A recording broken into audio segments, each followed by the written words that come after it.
Good afternoon. This is Dr. Williams, and I will be doing your lecture on the physical assessment of the cardiovascular system. These are the objectives that will be covered in this lecture. We will, one, talk about the importance of a cardiovascular exam, and what we'll be looking at is some of the statistics by the CDC that outlines why it is important that we address our cardiovascular assessment in a thorough manner and how we can assist our patients. We will then talk about some of the structures and functions of the cardiovascular system that is very important to performing an assessment. We would then look at the steps of performing a systematic cardiovascular exam. We will talk about what elements should be included in that exam. And then we would talk about some of the patient education. And then we will conclude with some of the resources available for practitioners to be utilized when performing a cardiovascular exam or just accessing resources to discuss with your patients. So, why is it important to perform a cardiovascular exam? I like to say there are four wheels that we need to be looking at in the United States. One first is just the epidemiology. What does it look like? What are the statistics about cardiovascular disease in the United States? We also need to discuss the financial impact and what are some of the complications that occur. So all of the information that you're going to see on the next few slides comes from the CDC, which is called Heart Disease Statistics.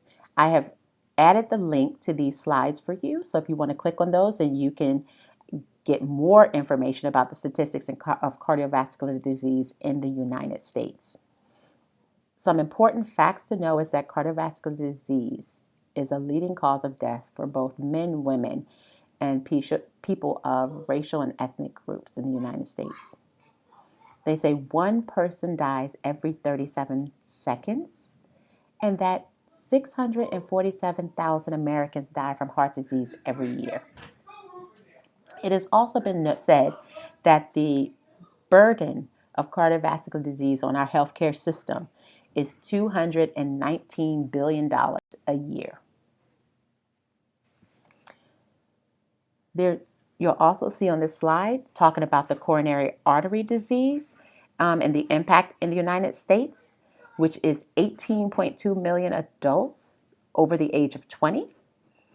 And what it also see on this slide is about heart attacks. In the United States, there is an individual, a person that dies from a heart attack every 40 seconds. Also, about 1 in 5 heart attacks are silent heart attacks. That means there's damage done, but the person is not aware that they even had a heart attack.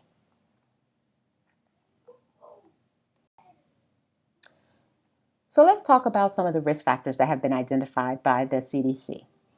As you can see, things like hypertension, diabetes, being overweight, physical inactivity. I like to put these risk factors up because oftentimes when we're talking about cardiovascular disease, many practitioners may think that this may not be something that they come in contact with. However, as primary care providers, we do see patients with hypertension, diabetes, obesity, even excessive alcohol use. So it's important as a primary care provider to do a thorough assessment of these patients and educate them about their increased risk for having cardiovascular disease, and then trying to implement preventative plans that can reduce their risk for having coronary heart disease. If you'd like to find out more, please click on the link here provided for the CDC website.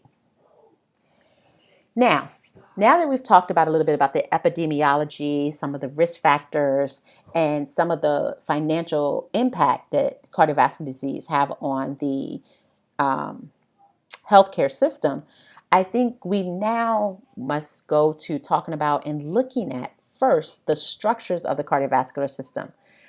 This is important because when you're doing a physical assessment on your patient and you're looking at their cardiovascular system, you're trying to assess their heart. It is important to know how the heart and the cardiovascular system what those structures look like and what are their functions. And I think when you understand that, it improves the assessment that you provide for your patient. I am not going to go through each one of these slides, but however, I included these so that you can look at the heart. And if you would close your eyes and kind of think about how the heart sits in the chest, that will help you to be able to perform a good physical assessment, as well as maybe help interpret some of the information that you gather from that assessment. What I want you to get from this slide is just that there are 4 chambers of the heart: the right atrium, left atrium, right ventricle, and left ventricle. We have the part of the heart, which are our atriums, which are our reservoirs, and then we have our ventricles, which are the pumping component of the heart. And then we also have our autonomic nervous system, which innervates the heart. That's kind of like our conduction system. On this slide is just kind of a reminder of what the circulatory system looks like, where we have the blood that comes in from the right atrium and then goes into the right ventricle, and then it then pumps out into the pulmonary arteries, which goes to the lungs, comes back through the pulmonary veins into the left atrium, and then goes down to the left ventricle and out through our aorta.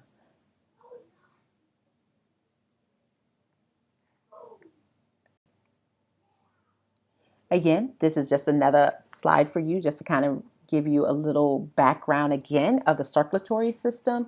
You can review that, and I'm quite sure this should all be a review for you because you're in anatomy and physiology. But I just want you to always be thinking about not only the structures of the heart, but how the blood flows, because this is going to be very important when you're doing your cardiovascular assessment on your patient.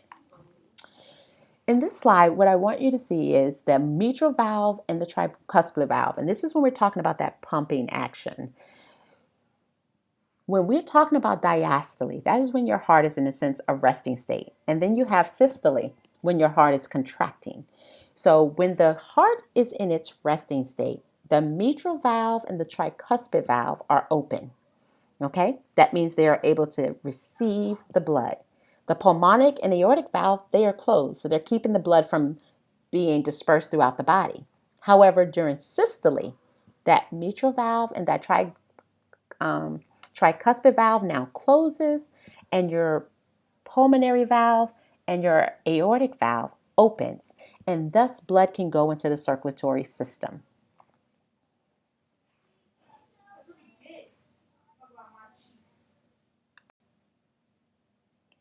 This is just another picture for those of you who sometimes like to see what was in the previous slide in words, is about where the pulmonic valve, tricuspid valve, aortic valve, and mitral valve now lies.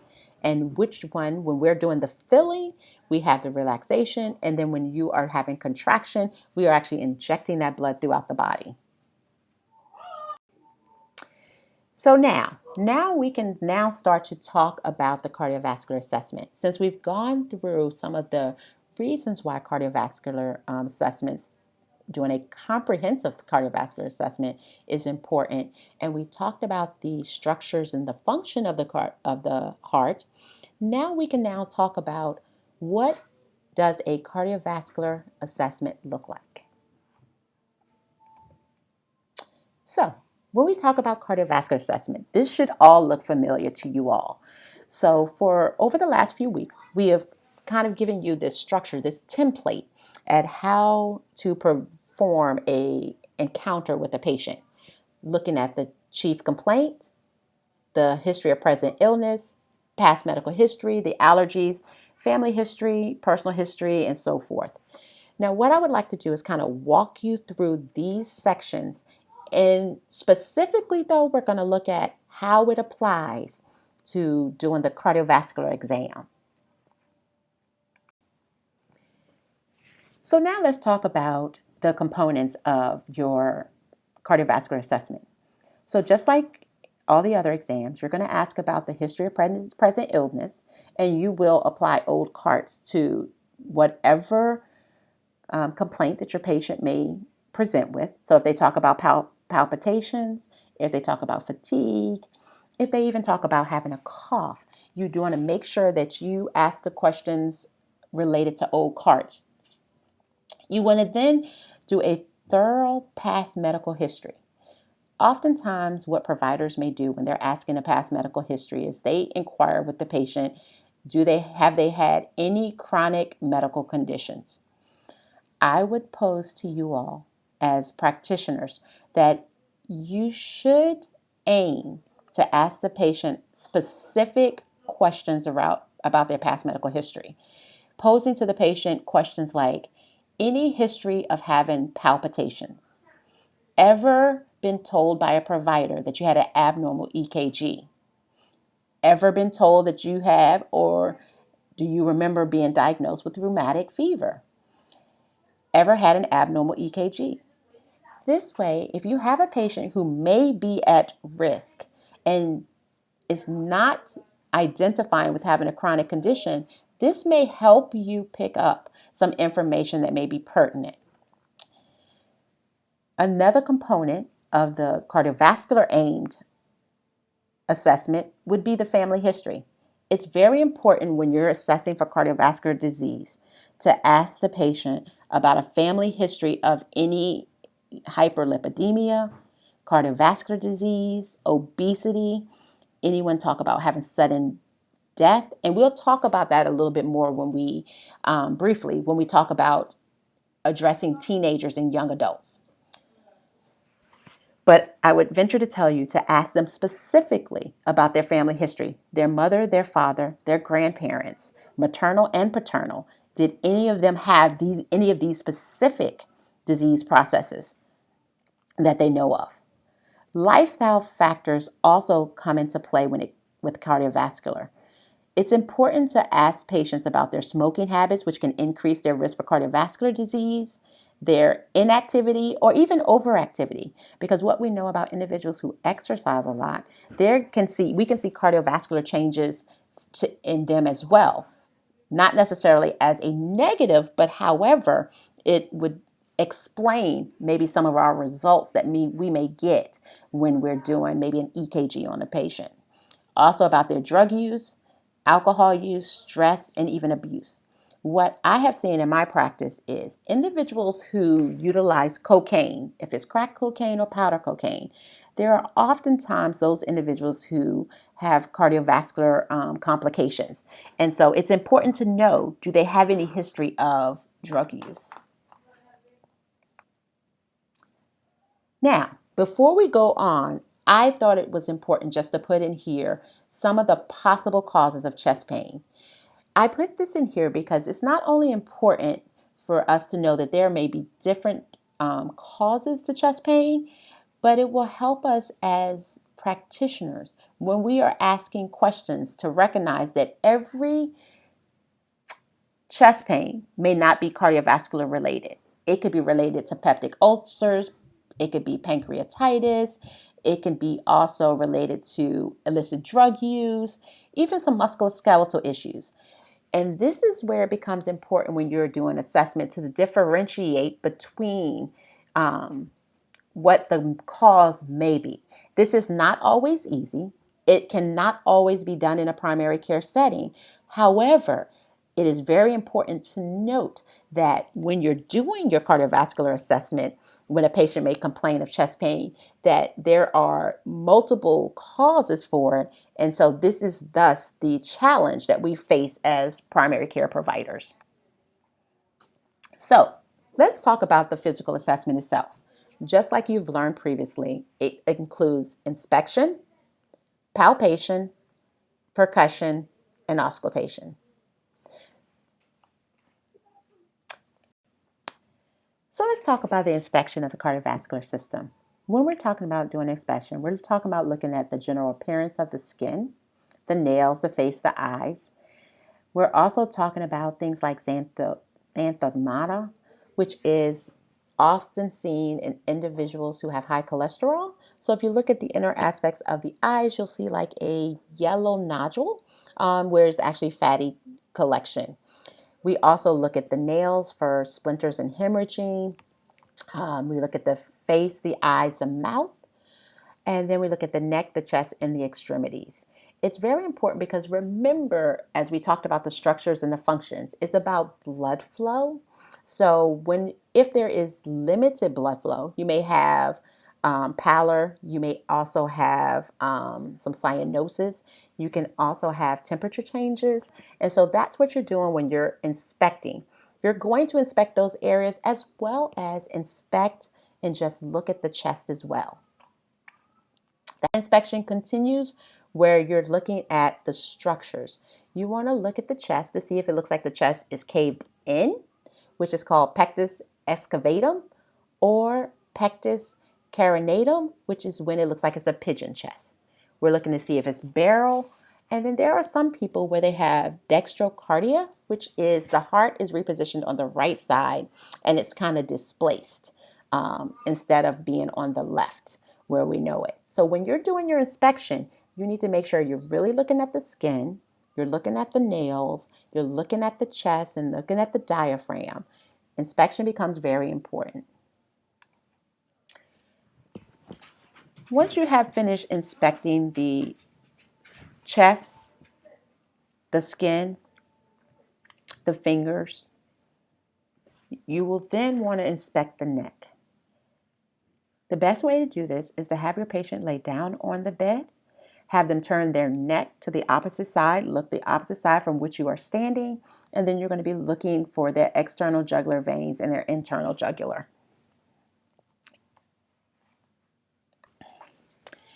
With this slide, what I want to talk about briefly and kind of walk you through is how to visualize, inspect the jugular venous pressure. So what you do in order to measure the jugular venous pressure is you have the patient get comfortable and lay down. You place the head of the table, the patient exam table, at about a 30-degree angle. However, if the patient is dehydrated or hypovolemic, you may have to elevate it a little bit more. Then what you want to first do is take the patient and turn their head to the opposite side, which you're on, so they will be facing the left because you'll be on their right. And then what you'll do is you'll look to see if you can see the external jugular vein. Then do the same thing, turn their head to the other side, and which would now you'll be looking at their left, see if you can see the external jugular vein. Then turn their head back to the right, and now you want to look to see if you see the internal jugular pulsation. If you can see that pulsation, you then want to take any type of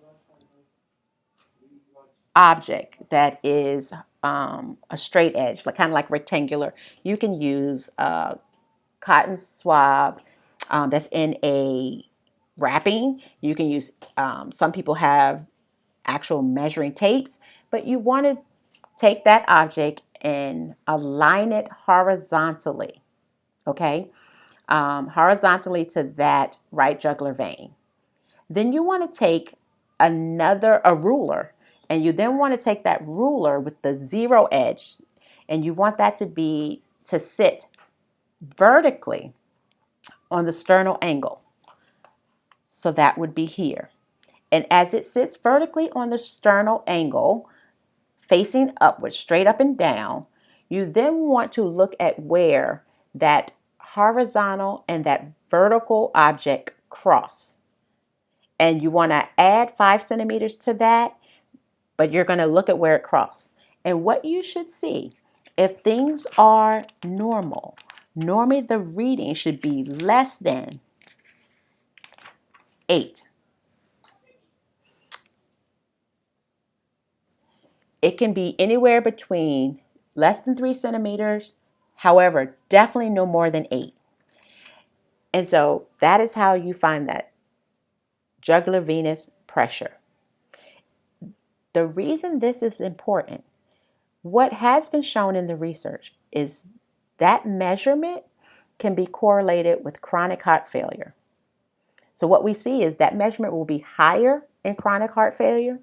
It will also has been said to be higher when we have things like chronic pulmonary hypertension or any type of obstructions or even some type of constrictive or some forms of constrictive pericarditis. So that's why it's important. It kind of is a measurement for some abnormalities that may be going on in the cardiovascular system. So now let's talk about, we've talked about inspection. So you know that you're going to look at the skin, you're going to look at the nails, you're going to look at the chest. We even will inspect the jugular, internal and external jugular veins. Now let's talk about palpation. Palpation is important when you're talking about the cardiovascular exam because what we're doing, and remember to always think about the structures in which are under the area in which you are going to be palpating. So if you want to palpate the apical impulse, which is important, what you want to do, it's normally located about 10 centimeters, the mid-sternal line and it is only usually about 2 or 3 centimeters in diameter. You can find it in the majority of individuals as they're sitting down, but not everyone. So don't think it's strange if you cannot feel that apical pulse. Because what we also know is it can be obscured by those individuals who are obese, who have large breasts. And just think about a large percentage of our population is, so you don't necessarily always feel it. You also want to feel for any thrills, heaves, or lifts. When we talk about thrills is kind of like that vibration that you'll feel under your hand. And then when you talk about the heaves or lifts, kind of the similar. What it tells us is that we may have some right or left ventricular hypertrophy. So think about the heart, the pumping action. Think about the vessels that go through. And so as you are doing your palpation, you will be able to feel that sometimes through the chest wall. We also do pericardial palpation. And what I like to tell individuals is you want to try to make sure you do it in a systematic manner. So start at the apex, go up the left sternal border, then work your way to the base, then you go down the right sternal border, and then into the epigastrium and the axilla. And so that's just, remember, this is palpation. So you take the base of your hand, the palm and your fingertips, lay it flat where your apex is. And remember, the apex of the heart is located what? Fifth intercostal space. That's your PMI, right? And then the PMI, fifth intercostal space, midclavicular line, and you should feel the PMI. There are some individuals that you do not feel the PMI on.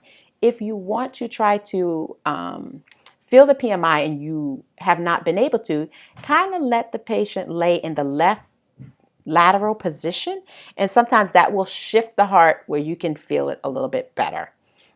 We also want to make sure we are checking the atrial pulses and looking at our cardiac arteries as well.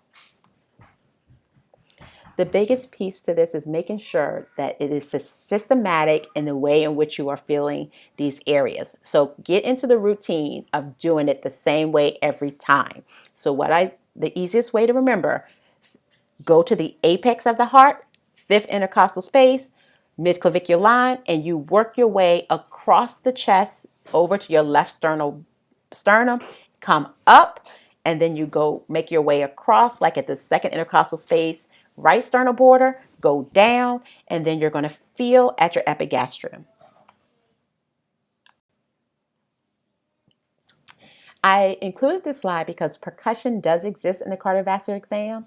I can tell you I've not had to do percussion to try to figure out, and the reason you would use it is if you're trying to evaluate the size of the heart, but with x-rays and other technologies available, I have never had to do percussion in order to try to determine the size of the heart. It also is not a very accurate way of doing getting heart size, but you can attempt to do it.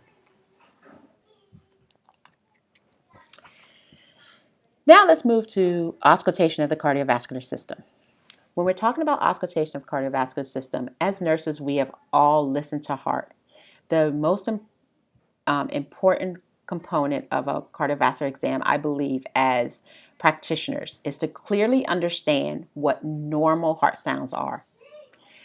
then be able to utilize some type of strategy in assessing those heart sounds. And what I mean by that is, first is, do you hear heart sounds?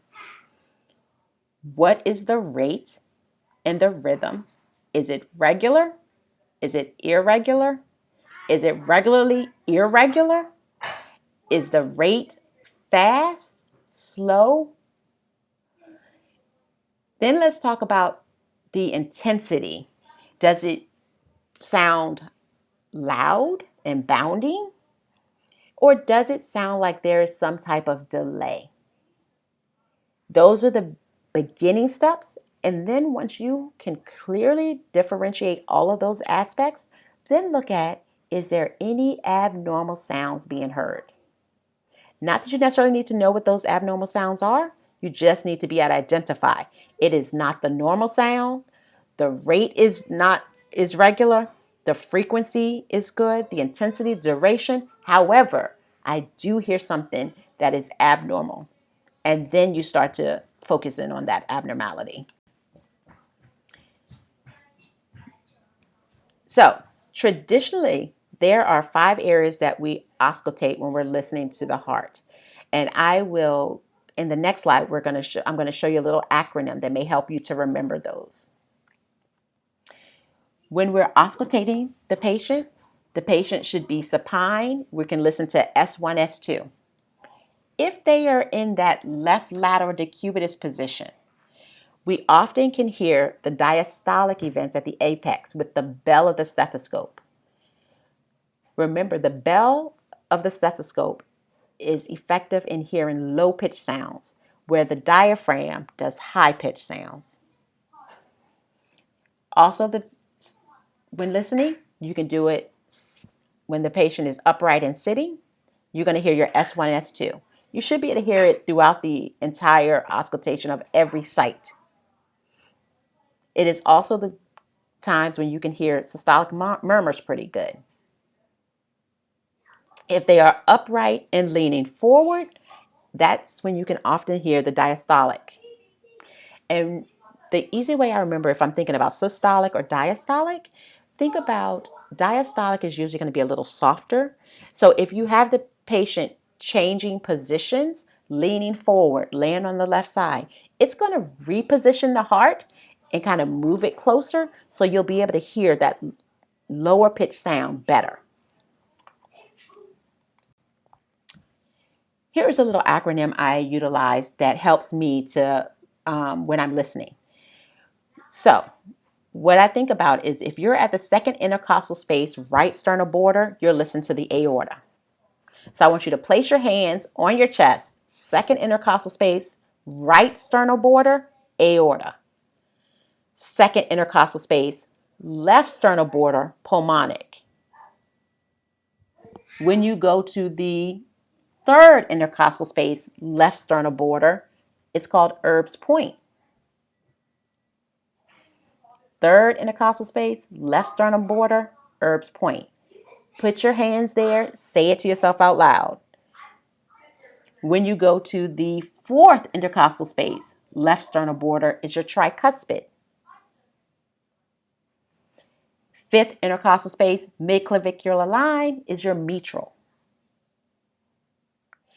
This is very important to know, because if you think about what you're listening to, think again back to your structures, back to your functions, then it kind of helps you understand the sounds that you hear and what you will be assessing.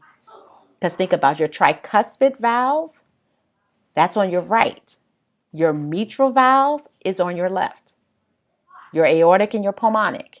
And your Erb's point, oftentimes you could probably hear your aortic and pulmonic can sometimes fluctuate into that.